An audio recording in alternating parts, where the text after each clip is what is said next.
didn't know if we were going to do a podcast today. We were talking about going to headquarters. But we realized, man, we just need to catch up. I don't have a babysitter, so we have Jake here with us. I was tired. I just drove in this morning from Arizona, so a little bit lazy. So, yeah, that's all really what it is.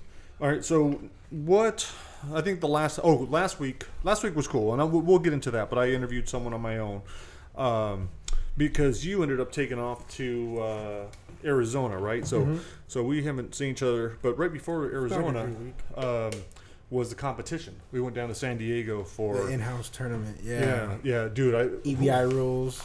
The amount of people there, when I saw that, I was like, oh my God. I was like, this is going to take all day. And I knew everyone was good. Like, I had rolled with so many of those guys. And I was like, there's some talent here. But I felt good. Like, I thought it was going to be cool. We hung out. I had my match first, and it was terrible. I was feeling like I was going to do okay.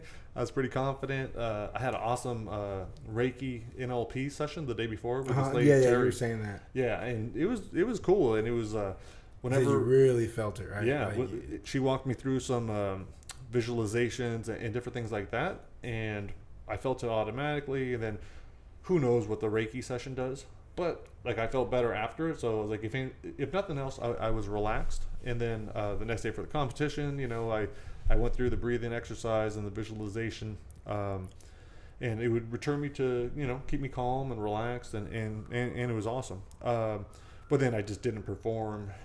And so my whole ride back it's to so hard on yourself. No, but well, and I understand it's one match, but the whole ride home is thinking like, okay, why am I even doing this? Am I too old for this? Am I even a competitor? Maybe I just I've never been a good competitor, and maybe or maybe I should just be going against old guys, or maybe all these ideas are in my head. But that's not true, because you've tapped me out plenty of times in our gym when no one's looking. But that's what I'm saying about being a competitor. Like with MMA, like I was good in the gym. Like I was pretty good in the gym, and then I would be disappointing when it came to the fight because it wouldn't transfer. It was the lack of confidence, and I think that's what it is with the legs too. Because like even though I'm getting more confident with the legs, I'm not there yet.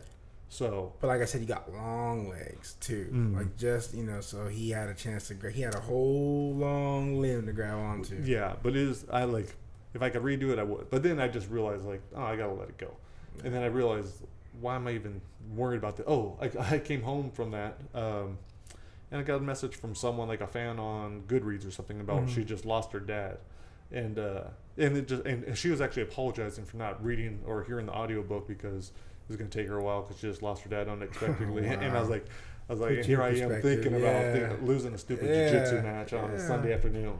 Yeah. So that helped. And then it was super cool to see, get the text from you because I had to take off. I saw your first match. You stuck around for a while just to watch my match because you were done at least an hour before me, right? Yeah, it's probably like an hour and a half. Yeah, but I wanted to see it, and I was enjoying watching everyone else, and I was thinking about my stuff. But yeah, and then so you went against the guy I went against, and then you got him pretty quickly. What, a knee bar? Got him in a knee bar, yeah. So that was cool. And then you have the highlights. We'll put those because that was dope. You and everyone, everyone's reactions too. They were impressed with how you did it. It was fun. That was cool. So what did what did you get from it? And because you almost split too after your first match. You wanted to leave. I forgot about that. Yeah, because first of all, it was a great event, right? Like, for you to pay $20 and have the possibility to win 400, 380. I mean, I think 400 was the biggest one because we had like 40-something dudes in our division. So, that was awesome. Yeah, so come on, no one does that. I mean, we just went to, a tournament with the long name, a bunch of B's and I's, and we had one match, and we paid $100. We had one match against one dude. We just went to his gym and rolled with him. Yeah. So I thought that was great. But because of that, there were a lot of dudes. A lot of dudes. So we had a long wait period. It was a good 3 hours. Yeah. Like, it was so long that I was just like, man, you know what? It's only $20. Let me get one match in and then just go have dinner with my girlfriend because she came. And but Mark actually talked me out of it. We had a little meeting in my van, and he encouraged me to stay. And then I was like, you know what? Why not? I'm here. I don't have kids. My girlfriend could, she's telling me to stay too. So I ended up just going at it like I'm either going to lose in the first minute or win in the first minute. But either way, I'm going out to eat. So I just kind of just said F it and fuck it, dude. Just went out there and rolled and didn't really matter. All but your last one were really quick matches, right? Yeah, all but the last one. Well, obviously, the dude had a chance to be scoping me out the whole time. But no, he was. I forget his name. I don't know his name or the gym he comes from. But I think he's won Baddest Blue once or twice. Really good pressure. But I got fancy. Went for like a cartwheel to a knee bar, and then he stuffed it, held me down for a while, and then got me in. I think head and arm. But it was fun, man. Like I said, I didn't really care about it. I just wanted to go out and eat. So I was just like, let's do this. Let's get it over with. Let's just hop in there and whatever. And talking to you, you were like, oh, dude, just stay. Like, you're already here. You kind of pumped me up. So I was like, why not? Just stayed and did okay. So that's awesome. It just showed me like, can't put too much pressure on ourselves. Yeah. Because like. Yeah, no, I think that's what it is. I think I've always done that. I've always put way too much pressure on myself. So that was cool. No, that was awesome. And I wasn't sure how I was going to come back. I was like, okay, do I want to train hard? Am I going to do another competition? But I was like, yeah, I think I want to do. Right, Gracie's was August 28th. We took Dream off. We were gonna do Dream. Yeah. But then we just figured, hey, you know what? Don't want to put the families through the whole rigmarole of going through all that and all that. So we just took it off, and then I split to Arizona, and then I think we just kind of both end up saying we gotta find that balance between training hard, doing some competitions, and then pulling back, hitting yoga, maybe hitting your sweet pool, and getting some workouts done in there, and just because I think we both realize that we're not Gary Tonin, we're not competitors. Yeah. We're not like I realized that today. I forget who's post. Well, dude, almost all my Facebook feed is all 10th Planet or some form of jiu-jitsu or MMA. So that's all I see, and I see which guys are trained every day, twice a day. Yeah. It's their life, and I was like, and that's awesome. And maybe if I was younger. Yeah, that's fine, but good job. If I was younger, I was like, or if I was fighting again or something like that, that'd be awesome. I was like, but I can't do that now. And especially this week because my wife and daughter took off with the rest of the females in the family. And so I'm here with Jake. Nice. And and it's actually been good. It's awesome for them. Super happy for them that my daughter gets that time. And it's good for us. And I mean, I have them a lot of the time anyhow. So. Yeah, some daddy time. But it's hard for you to try. I mean, like, me and you try to get together and do what we can, but I'm over here sometimes, over there, and you got kids. But, no, I mean, and I'm pretty young. And you're right, training full time, it's a job. Yeah. If you're going to be in these big competitions or even at the local ones, it's and you're paying. Yeah. And most of them aren't paying you back. Yeah. A lot, all of them. Yeah, no, so that's tough. Did you see EBI? Did you watch it? Yeah. Awesome. Yeah, I'm gonna cut it because I didn't. I watched the first quarter. So dude, why you cut it? That's funny, dude. We can't cut that. No, I felt terrible, and first off, okay, so this we won't cut this. I'm joking. I feel terrible because first it was my first EBI that I missed. I've been to all of them, like 1 through 6. I've gone to. Yeah. And then I was even thinking about sponsoring this one, but we're going to sponsor the next one. Yeah. Always supporting it. And then I realized, like, oh, I don't really have a babysitter. And so I had to stay home. But Livy was gone. And she made me promise her I wouldn't watch it without her. So there you go. There's your out. Yeah. Yeah. But then I still put it on. And I told her, I was like, look, I only watched up to Cora's fight. I was like, and she was kind of pissed. And rightfully so. I said, look, it's kind of my job. She's like, she thought I was lying. She's like, what do you mean it's your job? I was like, well, I might have to interview some of them, or these are people. I was like, I need to be able to talk about it, whatever else. Yeah. And I said, but then, so I went back. I told her I wouldn't watch the rest without her. And then I went back down and I checked to see if I could. I was going to maybe catch a couple more. And but you can now on the UFC fight. But I went last night. Well, so that night, like after it was over, I was figuring I could just hit rewind and go back and watch them all, and I couldn't. I was like, oh, that sucks. So I didn't see the rest of it. And I just checked last night to see if it was on there. And maybe I wasn't looking in the right place, but I didn't see it yet. So I'm not sure where it is on there. It's probably on there. So that's gonna... Yeah, that noise is gonna suck. So if you guys hear a vibration, like it's or it is what you think. Yeah, maybe that's why I'm smiling. No, it's not. No, we're doing power washing the house. Yeah. So, but the house is almost done, and that's why we're inside, because they're power washing outside. So we have to get this done. So hopefully the sound will work. But yeah, I think the house is getting painted next week. They're gonna seal everything. It's all coming along. We've been enjoying the pool. Super dope. All plants planted outside, looking really good. Yeah. You know what? What's up, buddy? You good? I'm thinking we're probably fine. The sound, like, fuck, it is what it is. It is what it is. Yeah, exactly. And maybe get a little closer on it too. Yeah. They ain't paying our bills. Yeah. Yep. All Word. 10 of you, sons of bitches. Okay, so I want to touch on the competition. Training. Find that Oh, nice how I haven't been doing. Like, I haven't been doing much yoga. Oh, and I thought taking off, like on Monday, I have a nanny here, so I could have taken off to go train. Yeah. Or on Tuesday. But I decided, I was like, you know what, I need to just focus on the book right now.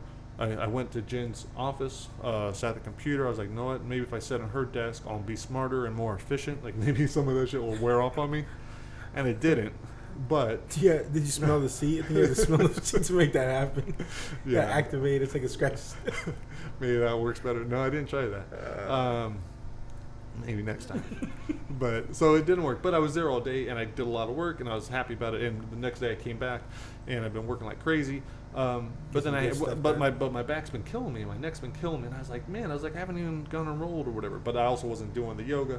I went to a chiropractor. He's like, yeah, that's from being on the computer all day, and probably looking at my phone. Like, so it was the stuff. It's because I wasn't being balanced. I went too much that way. So I was like, I need to do a little bit of everything. But I don't know. You probably didn't catch it, but last week's episode when I went and interviewed Hal Bodner, the best known for this book. I haven't read it yet. I just got it last week. I've been reading something else. Bike Club.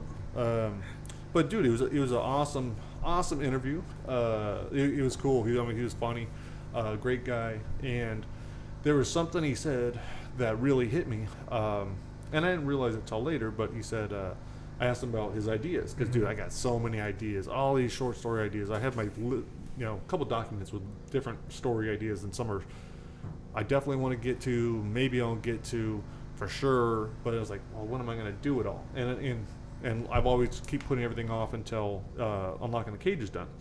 But I was talking with him, and I asked him about that. He's like, no, he's like, what are you now, like 40? He's like, wait 10 years. He's like, and then he's like, you'll realize, like, you got to get them done, because otherwise you're going to be dead.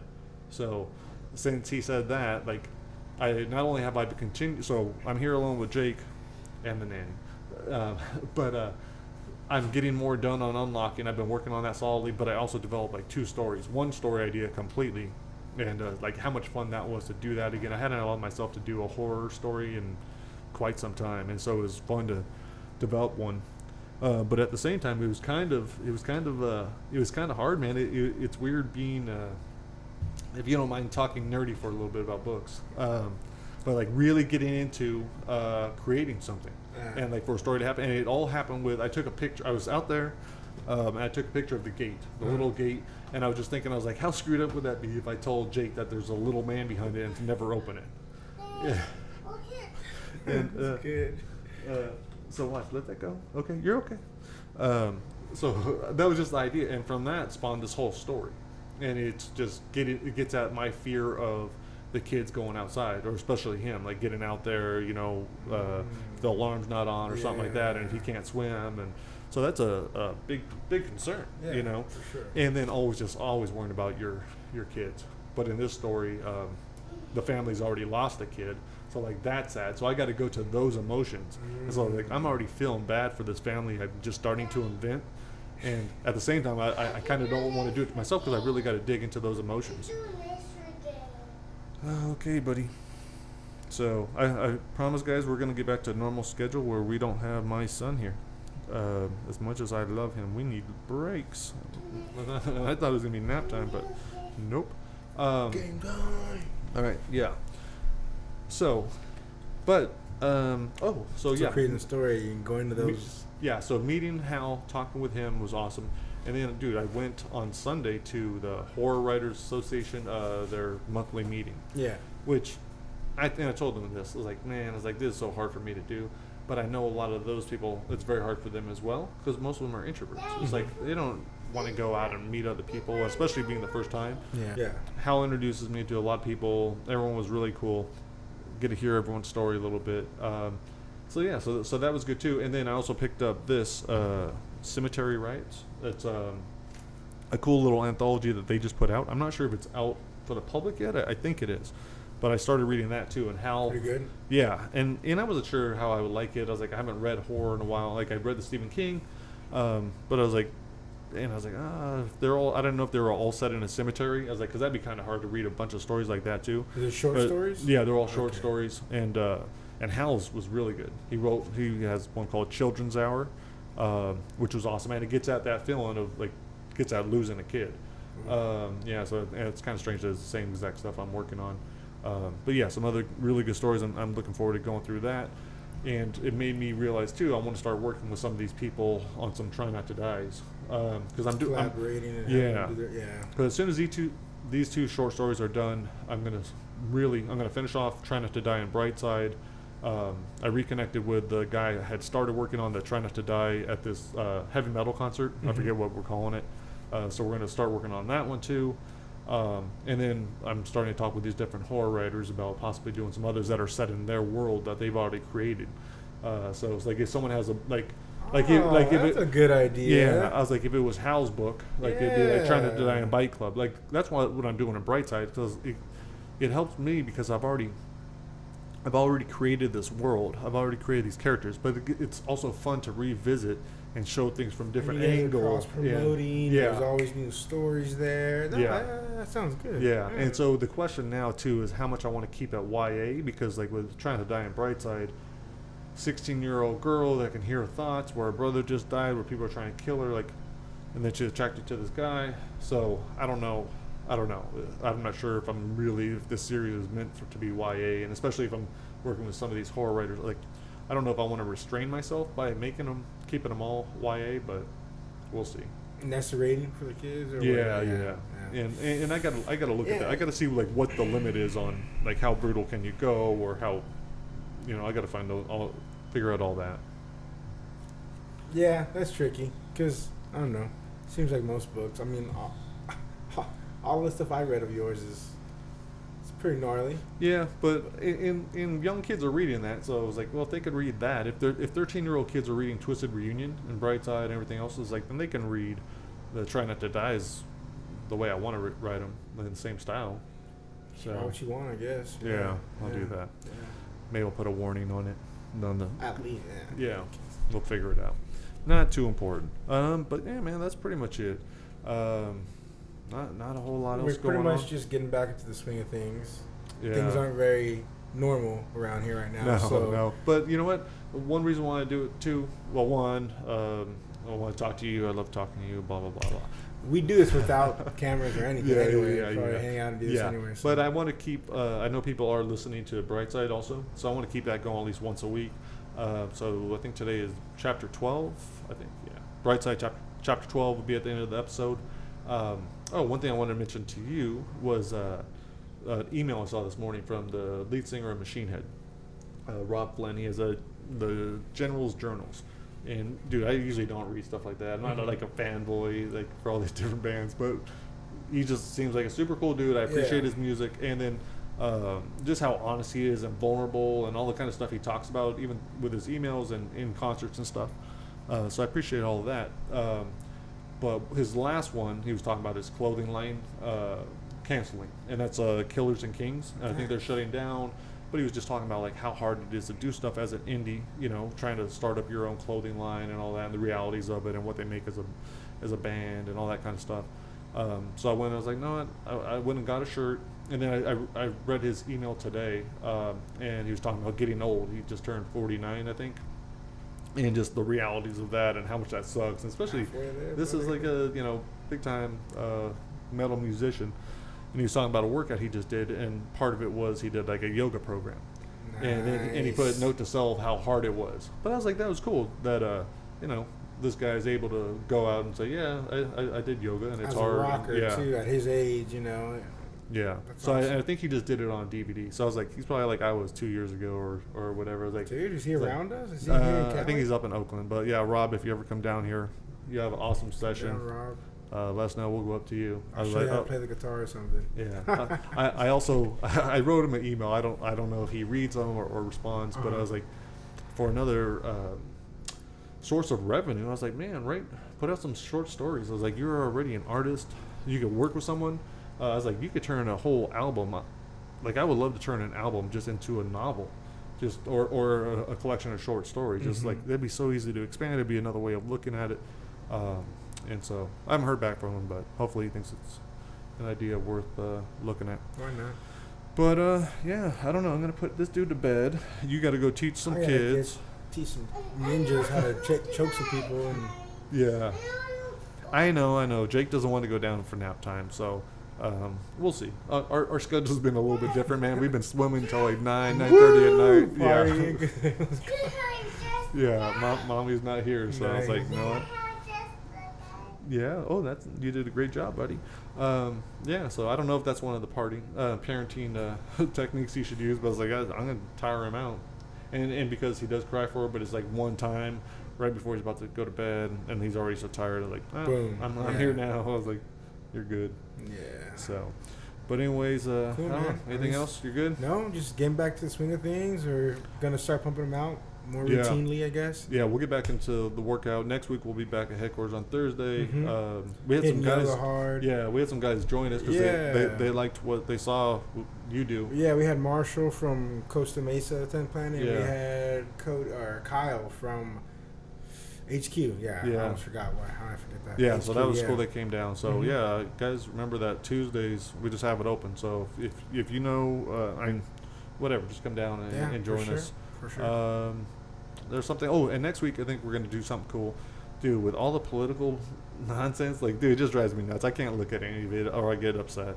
But I think the thing that upsets me is I believe a lot of people may not know what they really believe.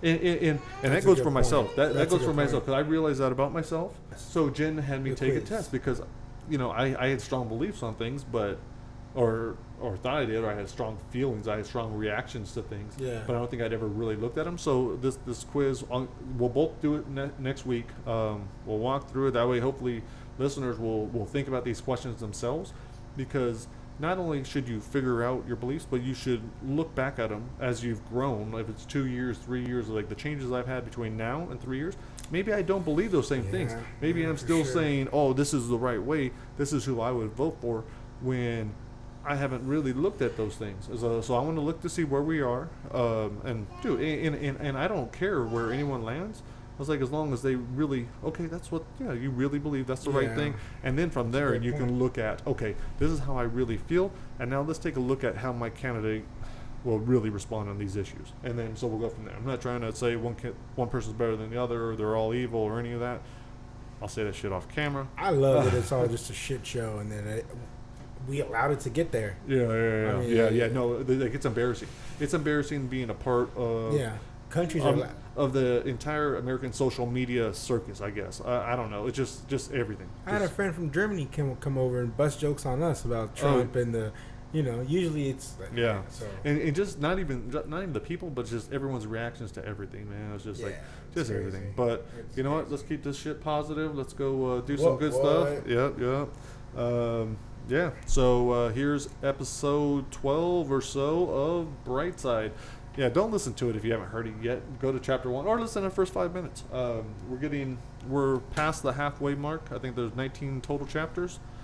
T. Quillen doing the narration. He's working on Twisted Reunion. I loved it. It was good. Yeah, dude, I can't wait for that to come out. So he's finishing up Twisted Reunion, so that's another 18 stories or so he'll add to that. So that'll be dope. All right, so here it is. Thanks for watching. Enjoy.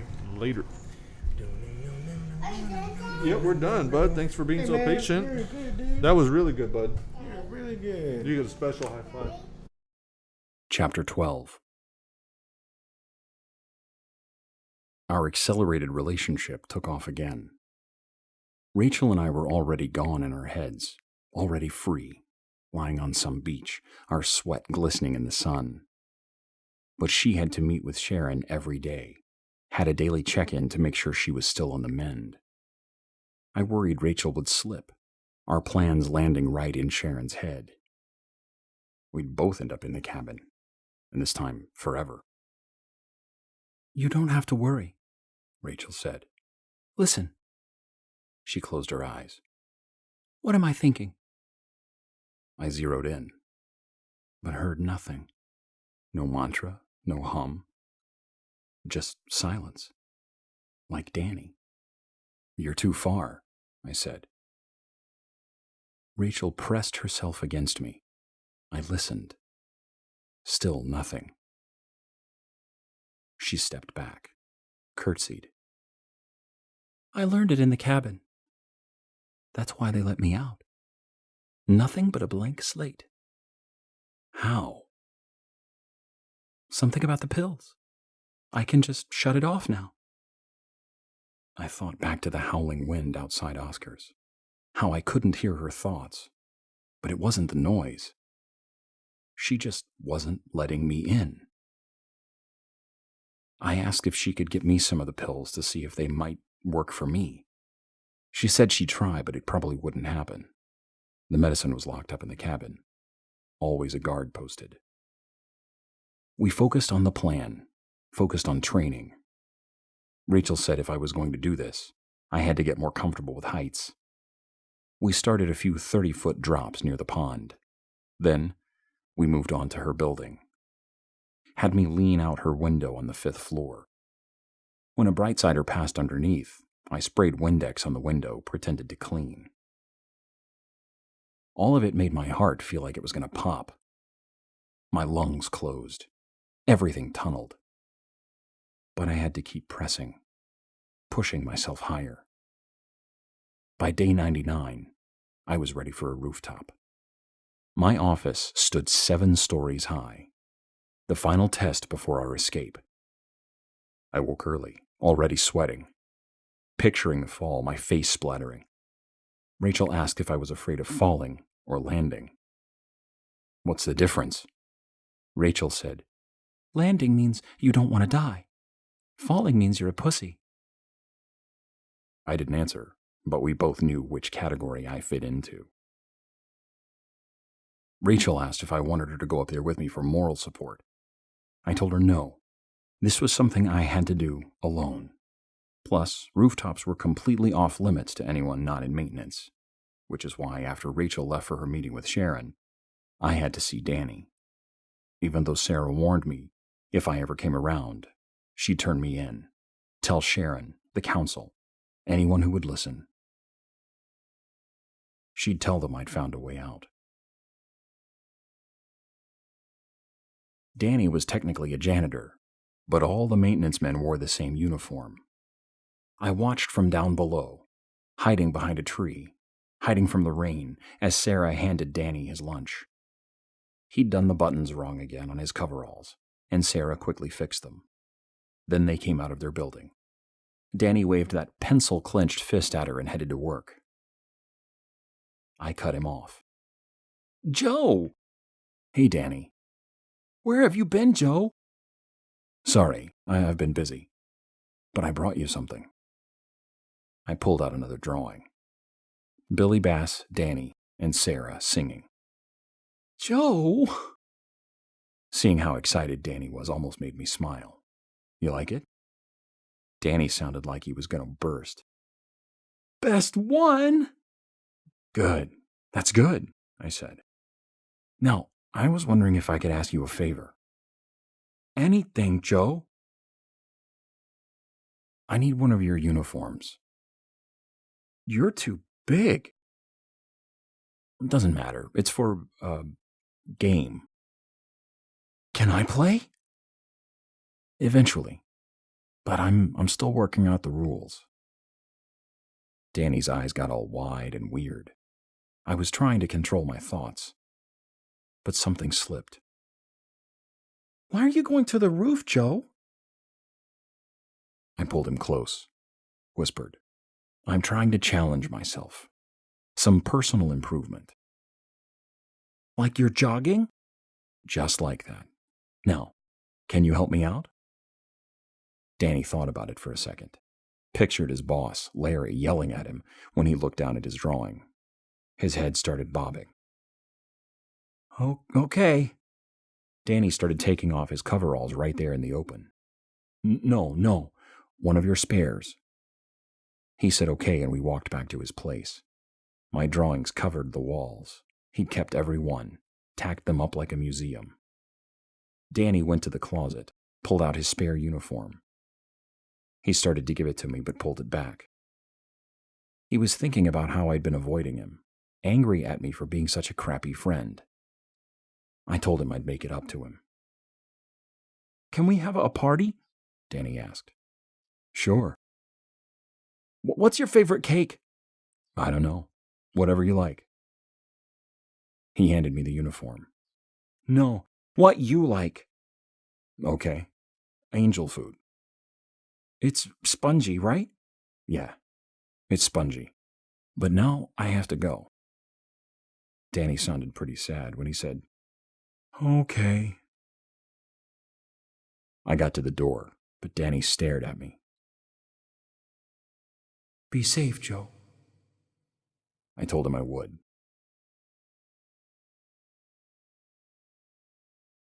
Break was to be taken at 10 o'clock, but it had stopped raining and I didn't want to risk waiting another 20 minutes. Sarah was meeting with Carlos. I couldn't let her know. The stairwell was silent, not a noise above or below. It was for emergencies only, definitely not breaks, something Carlos loved reminding everyone. I peeked over the railing, made sure I was alone, then headed up the stairs. There was a padlock on the roof access door, but I'd also borrowed one of Danny's keys. Quickly, I slipped on Danny's spare coveralls and matching hat, both 2 sizes too small. The council had ruled the roof off limits after Paul's plunge. It was stupid to argue something could be completely fine one day, a liability the next. The roof was a roof. It wasn't safe or unsafe. It just was. Like a rope. A knife.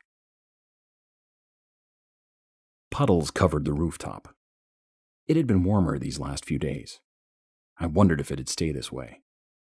I told myself to stop thinking. Time was running out.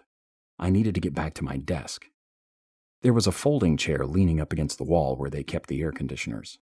I took my first step, and even though I was nowhere near the ledge, I was already soaking Danny's coveralls with my sweat. Baby steps. I moved over to the folding chair, stepping up. Even against the wall, it made me feel dizzy. I looked out at the mountains toward the cemetery. I couldn't see a thing with the sun peeking over the top. My eyes useless without my sunglasses. It wasn't a great feeling knowing the Rangers could see me, but not so bad I'd be a good little citizen and go back downstairs. I needed to do this. I kept my hand on the wall at first, then slowly peeled it away. Just me standing on the chair, high above it all. It wasn't enough. I didn't come here for the view, so I got down, moved my chair a bit further, closer to the tiny concrete ledge that spanned the front of the building, closer to the ledge Paul said he tripped on. If I couldn't beat my fear of heights, day 100 would become 200, then 300. I'd never leave. I focused on the piece of duct tape on the pipe, 8 feet from the ledge. I wiped my hand on my pants. As brave as I could, I took the chair across to the strip of silver. My next goal. I'd like to say it was easy, that I walked right up to that line and put down my chair. That'd be a lie. It took a minute, maybe 2, to get the chair there. Only a second to sit my ass down, get closer to the solid roof. The map Rachel had made clinked in my back pocket. I took it out, held it tight as a gust of wind blew across the roof.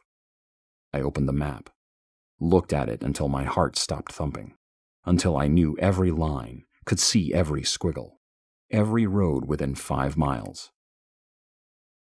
I folded the paper in half 2 times, then ripped it again and again until there was no piece bigger than a stamp.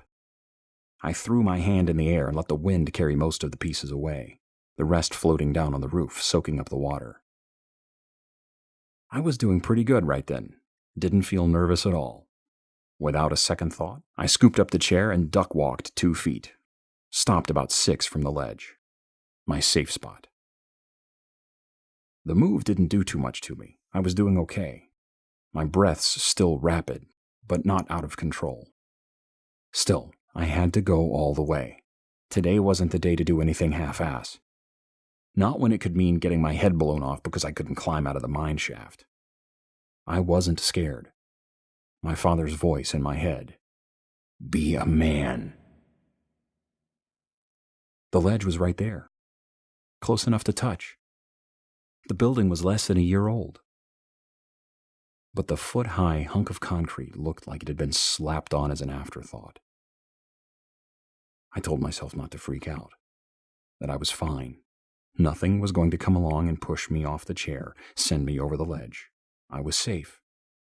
I was doing it. I was being a man. Somehow I got my right foot on the ledge, pressed it a little to check for some give. I didn't feel any. I looked to the sky, figured this should be the part where I got rained on. Maybe a thunderstorm, the world's biggest flash flood, something to come and fling me off the roof, sending me to oblivion or a fancy wheelchair. A long time ago, I learned God doesn't answer prayers.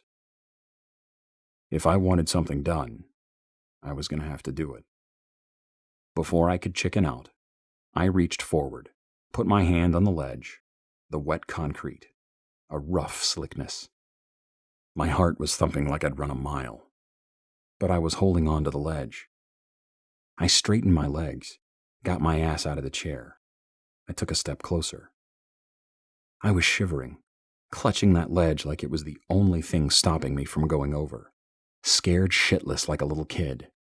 Scared of the American flag snapping in the air. Every day since my first one, I'd given myself 2 options. Leave Brightside, or else. But I couldn't do either one stuck on my knees. I squeezed the ledge tighter, holding my breath without knowing it. I blew out and took 3 quick ones. Made my heart slow down. I was 28 years old. I could let go of the ledge. I could lean over and look down. Look down 80 feet, the wet sidewalk below, the exact spot Paul landed. The wind kept coming. The red, white, and blue firing whack, whack, whack. I was getting up. One way or another, I was getting on that ledge. If I couldn't do anything. I kept both hands on the concrete, my eyes on the flag, forced one foot up. I brought my other foot underneath me, had both on the ledge. I put my hand on my chest, felt my heart trying to break through. There was no one around that could hear me, but I said, I pledge allegiance to the flag of the United States of America and to the republic for which it stands. And I was. I was standing so high above it all. I squinted my eyes as the wind whipped at my face. One nation, under God, indivisible, with liberty and justice for all. From somewhere in my head, my father's voice. Do it. I'm not sure what happened, but I wasn't scared. Of Dad. Of falling. Of anything. Dad couldn't hear me, but I said, sorry. Not today. Then I heard Mom's voice. Come on, Superman. Let's see you fly. I flipped them off with both hands, middle fingers to them and the world. Fuck them. Fuck Brightside. I was tired of getting picked on, told what to do. I'd stand on the ledge all goddamn night. A few Brightsiders took notice from across the square. I remained perfectly still, wondered who else was watching me. openly oppose a council sanction. The seconds ticked, and the wind whipped, threatened to tip me over the ledge. The longer I stood, the more ridiculous it got. I was being childish and irresponsible. I had a job to get back to, at least for a while. And I had the plan. And then all of a sudden, a woman shrieked from behind. "Joe, don't!" I turned to see who it was, and my right shoe went back too far. The heel hanging off the ledge, taking my weight with it. Sarah screamed my name again and ran toward me from the doorway. I began to fall. Everything switched to slow motion, my arms wheeling, Sarah running, no way she'd make it in time. I lowered my center of gravity and leaned forward, but my right shoe slipped off, took my left foot and the rest of me with it. I threw my arms out and they slammed onto the ledge, my chin bouncing off the concrete with a loud crunch. Blood filled my mouth. I thought I might make it, and then my weight pulled me down. Nothing for my hands to grab on. Sarah kept running, about 10 feet away, the sharp corner digging into my fingertips. Like I wasn't trying to hold on with everything I had, Sarah shouted, "Hold on, Joe, hold on!" I blocked the pain and scissored the air, trying to find the wall in front of me. My grip was almost gone, my fingers bleeding, feet coming up short. Sarah skidded to a stop and grabbed hold of my hands, just as my fingers gave way. My right hand slipped through hers, but she held on to my left, her nails sinking into my forearm. She yanked on my arm with both hands, but I was dropping inch by inch. I threw up my right hand and gripped the outside ledge. It stopped my descent, but it wouldn't last long. My weight had already pulled Sarah to the ledge, and if I didn't do something, I'd be taking her with me. I kicked my legs one more time, and my right foot struck the smooth brick. There was a loud snap, like concrete cracking, and gravity kept pulling me down. But I held on, the tips of both shoes now pressed against the wall. I was about to push up and off the wall, my one final shot, when Sarah gasped and fell forward, losing her grip. Her shin smashed into the ledge an inch from my nose, a split second before my straining neck lost the battle, and my head was pulled over the ledge, my cheek dragged against the rough concrete. I couldn't see anything but the wall in front of me. I flung my hand where I'd last seen Sarah and clutched at the air. My fingers touched fabric and grabbed. "Pull, Sarah! Pull!" Sarah grunted and took off some of the pressure. I dug the tips of my shoes into the wall and kicked off and up. My head popped over the ledge, and I slammed my face against the concrete, used it to pry myself forward, but there was a loud rip, and my hand fell against the ledge, Sarah's sleeve beneath it. I heaved up with everything I had as Sarah pulled and grunted and pulled again. Finally, I was on my back, the wet roof feeling so good. Safe. Neither of us said a word, our ragged breathing saying it all. I tried to catch my breath and stared at the gray skies. When I was able to sit, I put my back against the ledge, and Sarah sat beside me. I was too embarrassed to look at her and hated myself for ripping her blouse and hurting her leg. I grabbed hold of my pants to stop shaking. Everything was numb, no pain anywhere, but I'd feel it later. All the blood and scraped skin promised that. Once I could speak, I said, "I'm sorry." "It's okay." "How'd you?" "Danny called me. He said you were..." I wasn't going to jump. "I get that now." Sarah felt stupid, knowing she almost got me killed. She'd run right up after Danny's call, terrified I was going to take the plunge like Paul. She'd come to Brightside thinking that Danny was all that mattered. But then she had to go and meet me, the only person who'd ever been nice to her brother. I'm sorry for pushing you away. I tried to lighten the mood.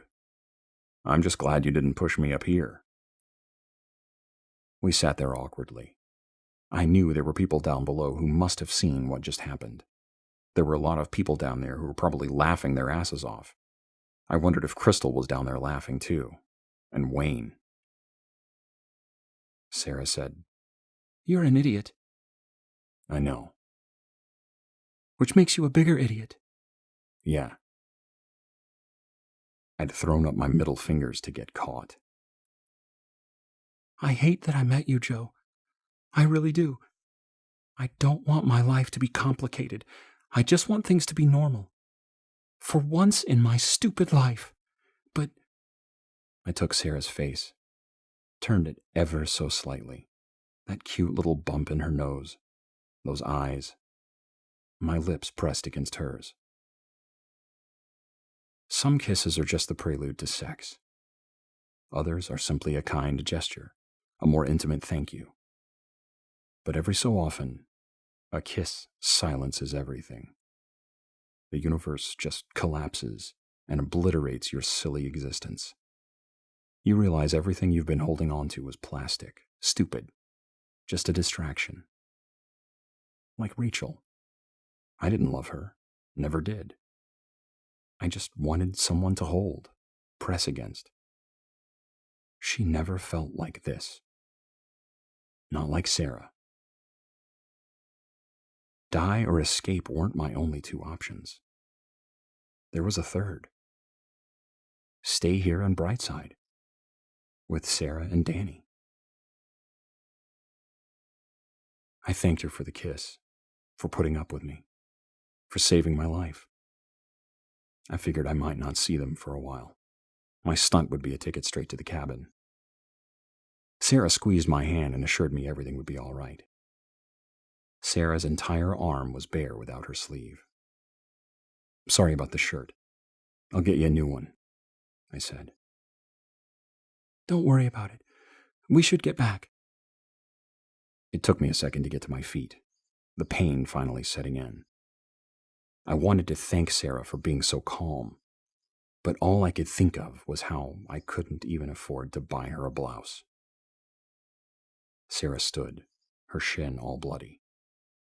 I'll be okay. We made our way down the stairs, my legs shaky, not just from the falling, but from the kiss. What the hell were you thinking? That voice, not Sarah's. Hardly human. Crazed. Deadly. Rachel's. She stood at the bottom of the stairwell. Sarah's eyes glanced at me, scared. I told her to go and she went. Rachel pinned me up against the wall. What the fuck were you doing? Everyone saw you. I know. I'm an idiot. Rachel's eyes narrowed. She raised her hand.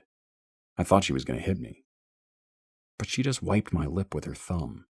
Pink. Little flecks of glitter. Sarah's lipstick. Rachel's mind bubbled with rage. Sarah's sweet neck in her hands. It's not what you think. The dumbest thing I'd ever said. Because it was exactly that. And so much more. I see. Rachel trailed off, tiny steps back. She bumped into the wall, jerked forward. Rachel, calm down. She started pulling at her hair, spinning around and round. I tried to touch her, but she threw off my hand. Her frantic thoughts came in flashes. Us making love, Boots dragging her away, Crystal underneath me, Sheila telling her everything, the stupid bitch who promised me she wouldn't. I was pouring water in her mouth at the cabin. I was telling her we could escape together, that I loved her. Everything closing in, the darkness, hurt, anger. Everything but hope. That was gone. Nothing but the vile truth. Rachel threw open the door, ran. I chased, but I couldn't catch her. Then Carlos grabbed my arm. Demarius grabbed the other. Rachel kept running, crying, broken once again because of me. "Let go of me!" I shouted. "No, bro," Demarius said. "You gonna see Sharon."